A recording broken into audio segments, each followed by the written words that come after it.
Welcome friends, आप सभी का स्वागत है इसके लर्निंग क्लास में।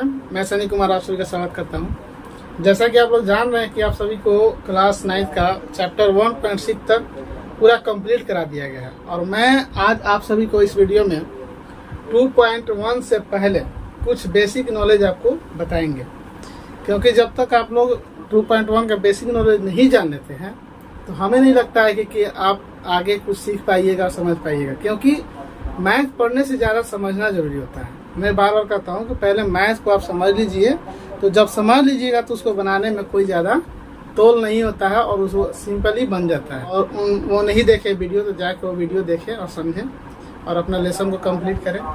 साथ ही साथ मैं कहना चाहूँगा कि इस वीडियो के माध्यम से मैं आप सभी के पास पहुँचने की कोशिश करता हूँ, क्योंकि मेरे यहाँ ऑफलाइन में उतना स्पेस नहीं होता है कि मैं सारे बच्चों को यहाँ बुलाकर और ऑफलाइन में पढ़ाऊँ। तो इसलिए ऑनलाइन का पर्पस यही है कि मैं जहाँ तक हमारे गरीब घर के बच्चे पढ़ रहे हैं वो आसानी से पढ़ लें, और जिनके पास पैसे की किल्लत है, पढ़ नहीं पाते हैं, तो उनके लिए भी है। आजकल तो मोबाइल नॉर्मली है और सभी के पास अवेलेबल है, और मेरे ख्याल से यूट्यूब सब कोई देखता है। तो यूट्यूब के माध्यम से आप इस क्लास को ज्वाइन कीजिए और आप बिल्कुल बेसिकली एकदम शुरू से पढ़िएगा, और आशा करते हैं कि आप समझते हुए पढ़िएगा, क्योंकि जब आप मैथ समझ जाइएगा तो आपको सीखने और बनाने में उतना ही मज़ा आता है।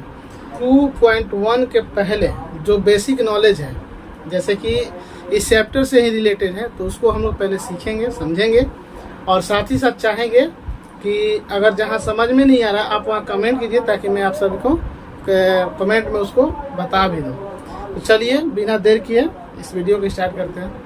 तो मैंने जैसा कि बताया कि पहले आप इसका बेसिक नॉलेज जानिए। तो बेसिक नॉलेज है, इसमें पढ़ना है क्या, पहले आप पढ़िएगा चर, अचर, गुणांक, उसके बाद आपको पढ़ना है बहुपद, उसके बाद पढ़ना है घात। ये सभी के बारे में मैं आपको इस वीडियो में बताऊंगा। पहले इसके बारे में जान लीजिए, उसके बाद आगे बढ़िए, ताकि आपको समझने में कोई दिक्कत ना हो। ठीक है, तो आइए हम लोग आसानी से सीखते हैं। देखिए पहला क्वेश्चन आपको क्या है, चर। तो चर कहते किसको हैं, आप सिंपली देखिए, एकदम सिंपली समझिए। चर उसको कहते हैं जो ए से जेड तक लिखा जाता है। ABCD मैथ में होता है ना, तो ABCD जो हो गया ABCD EFYZ, कुछ भी मतलब जेड तक जाइएगा तो सारे क्या है, चर हैं। उनको हम क्या कहते हैं, चर कहते हैं। अपने नॉर्मली भाषा में, गणितीय भाषा में समझिएगा तो कुछ और बताएगा, लेकिन हम नॉर्मली भाषा में समझा रहे हैं कि आप ए से जेड तक को क्या मानिए, चर मानिए। चलिए नेक्स्ट क्या है। अब जैसे कि ए हो गया, एक्स हो गया, वाई हो गया, जेड हो गया, ये सभी क्या है, चर राशि है। इसको क्या कहते हैं, चर राशि कहते हैं। ठीक है, नेक्स्ट दूसरा क्या है, पहला तो आपने जान लिया, दूसरा क्या है, दूसरा आपका है अचर राशि। देखिए जहाँ पॉजिटिव होता है वहाँ नेगेटिव भी होता है। कहने का मेरा मतलब है कि अगर कोई मैथ में प्लस है तो वहाँ माइनस होगा ही, बिना प्लस माइनस का मैथ नहीं बन सकता है। तो यानी अर्थात कहने का मतलब ये हुआ कि जहाँ देखिए चर है तो चर आपने समझ लिया, अब अचर कह रहा है तो चर है तो वहाँ अचर भी होगा। अचर किसको कहते हैं, तो देखिए अंक जो है, जैसे कि 2, 3, 5, 7, ये सारे क्या है, ये अचर राशि है। क्या है, ये सारे अचर राशि है। ठीक है, कितना तक आपको समझ में आया, चर आसानी से समझ गए और अचर भी आसानी से समझ गए। अब देखिए गुणांक है, तो गुणांक का अर्थ क्या हुआ, गुणांक का दरअसल अर्थ होता है कि जब किसी संख्या को किसी से गुणा कराया जाए तो उसको गुणांक होता है। अब देखिए जैसा कि यहाँ पे गुणांक आपने लिया 3y दे दिया। अब इसमें पूछेगा कि इसका गुणांक क्या है, गुणांक मैंने किसके साथ गुना है, देखिए तो y का गुणांक आप क्या कहिएगा, y का गुणांक क्या है, किसके साथ गुना कर रहे हैं बताइए, 3 के साथ कर रहा है। ठीक है, तो जिनके बीच गुना हो उन्हीं को गुणांक कहेंगे, पहली बात। दूसरी बात क्या है, देखिए चर, यहाँ समझते हैं, चर और अचर राशि अगर साथ में है, अचर राशि अगर एक साथ लिखा हुआ है, जैसे कि देखिए चर हो गया y और अचर क्या हो गया 3, दोनों एक साथ लिखा हुआ है, तो इन दोनों के बीच में एनी टाइम यानी हमेशा, अपने भाषा में समझे तो हमेशा किस चीज का साइन होता है? गुना का साइन होता है। किस चीज का साइन होता है? गुना का साइन होता है। तो यही हो गया कि y के 3y का मतलब y का गुणांक क्या हुआ? तो 3 हुआ। तो गुणांक भी आप समझ गए। चलिए अब आगे हम लोग चलते हैं, समझते हैं। घात दरअसल क्या होता है? किसी भी संख्या के ऊपर, यानी कि देखिए घात को हम लोग इंग्लिश में डिग्री भी कहते हैं। अदरवाइज गुणांक है, अचर राशि है, चर राशि है, उसका भी इंग्लिश होता है।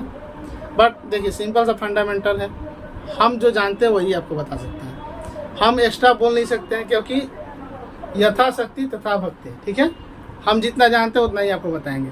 अब इंग्लिश मीडियम से ना तो हम पढ़े हैं और ना ही हमको उसका ज़्यादा जानकारी है, बट ये जान लीजिए मैंने हिंदी मीडियम में पढ़ रखा है, तो मैं हिंदी मीडियम में ही आपको पढ़ाऊंगा। अब यहाँ पे घात है, तो घात को ये जानते हैं कि इंग्लिश में डिग्री कहा जाता है, ठीक है। तो ये सिंपल सा एक नॉलेज है, तो मैं आपको बता दिया। अब बाकी उस सब का भी होता है, अब उस सबको स्टडी करना पड़ेगा, बताना पड़ेगा, उसमें ज़्यादा लंबा समय लग जाएगा। तब तक हम आगे चलते हैं, ठीक है। आप बुक पढ़िए। किसी के ऊपर लिख दिया जाए, किसी के सर के ऊपर लिख दिया जाए, उसी को हम क्या कहते हैं? घात कहते हैं। क्या कहते हैं? घात कहते हैं। देखिए अब मान के चलिए 2 का घात 2 लिखा हुआ है, तो इसका अर्थ हुआ 2 गुने 2, यानी कि इसका क्या हो जाएगा? 4 हो जाएगा। अगर किसी के घात नहीं दे रखा है, पर यहाँ कुछ भी हो सकता है, 2 है, 3 भी हो सकता है, 4 भी हो सकता है, ठीक है।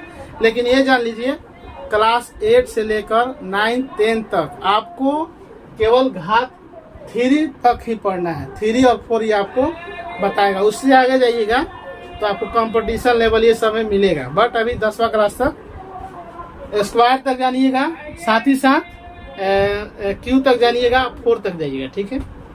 तो देखिए 2 का घात हो गया। घात का माने दरअसल यही हुआ, ठीक है।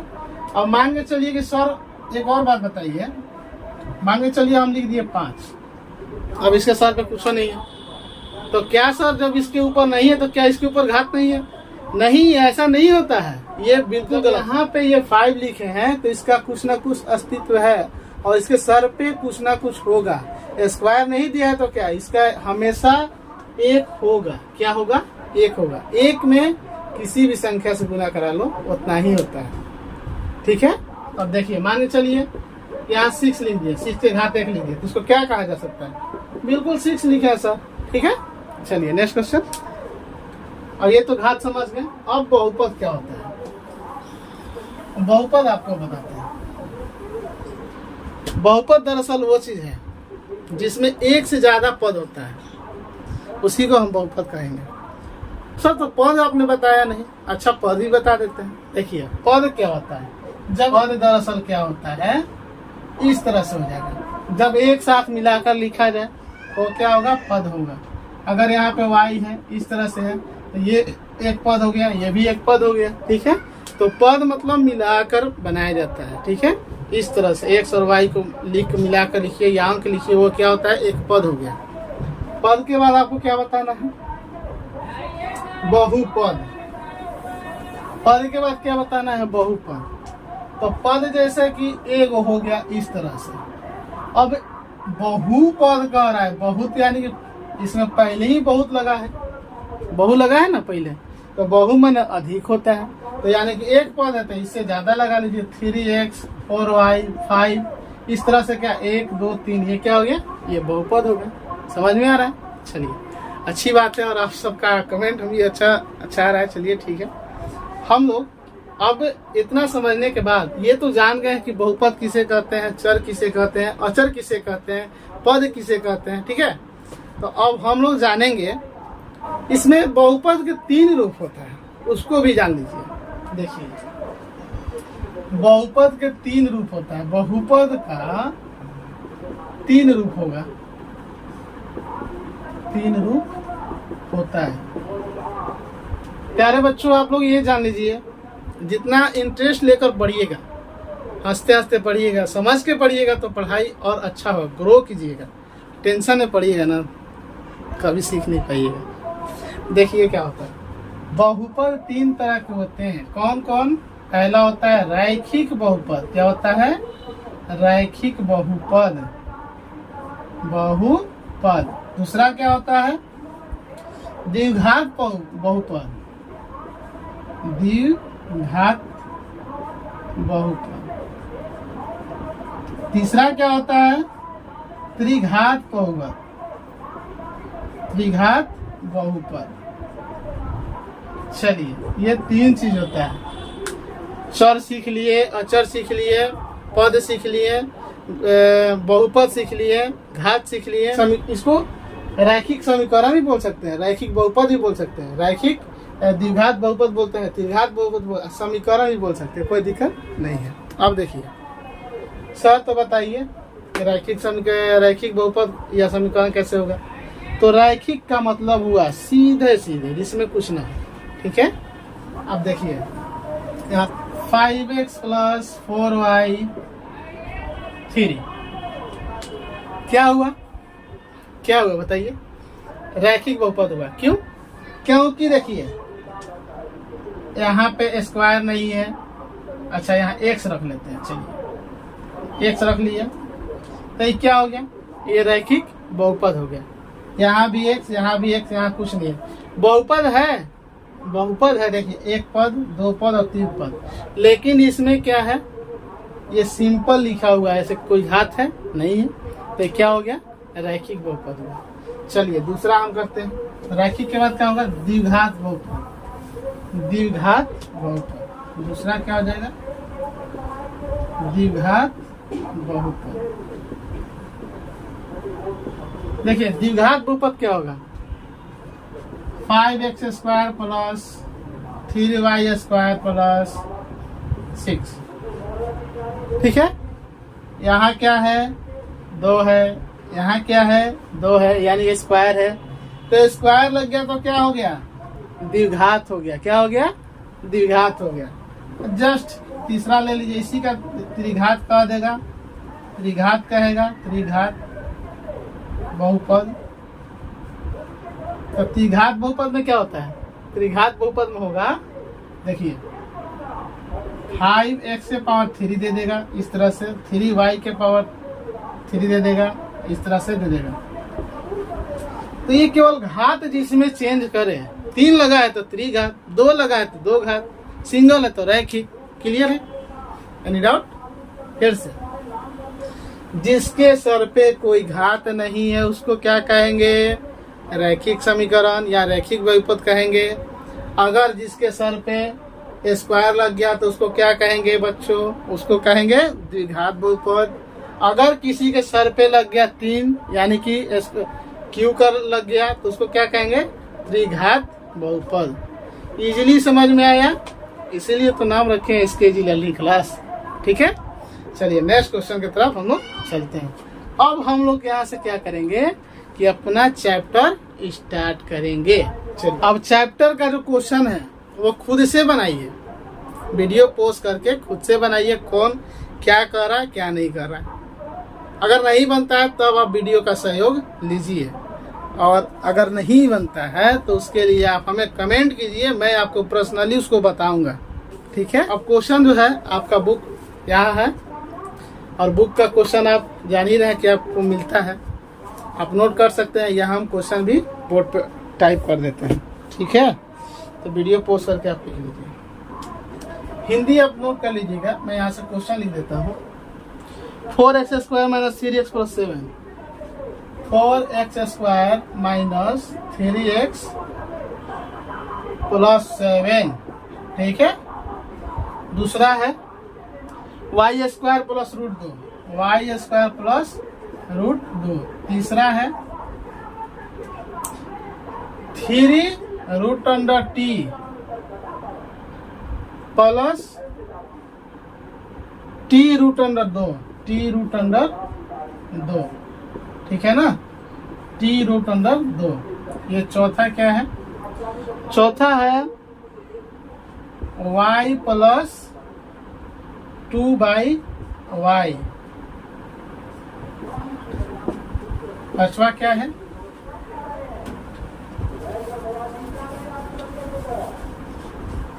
x के पावर 10 प्लस y के पावर 3 प्लस t के पावर 50। चलिए t यहाँ लिख लेते हैं, t के पावर 50 इस तरह से। ठीक है।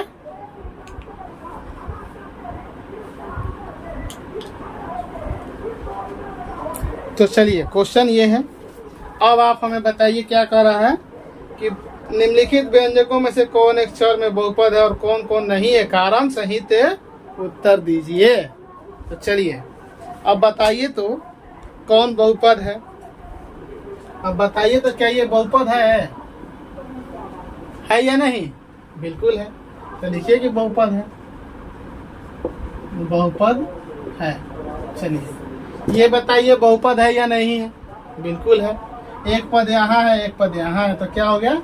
ये भी बहुपद है। अब देखिए यहाँ दिक्कत आएगा,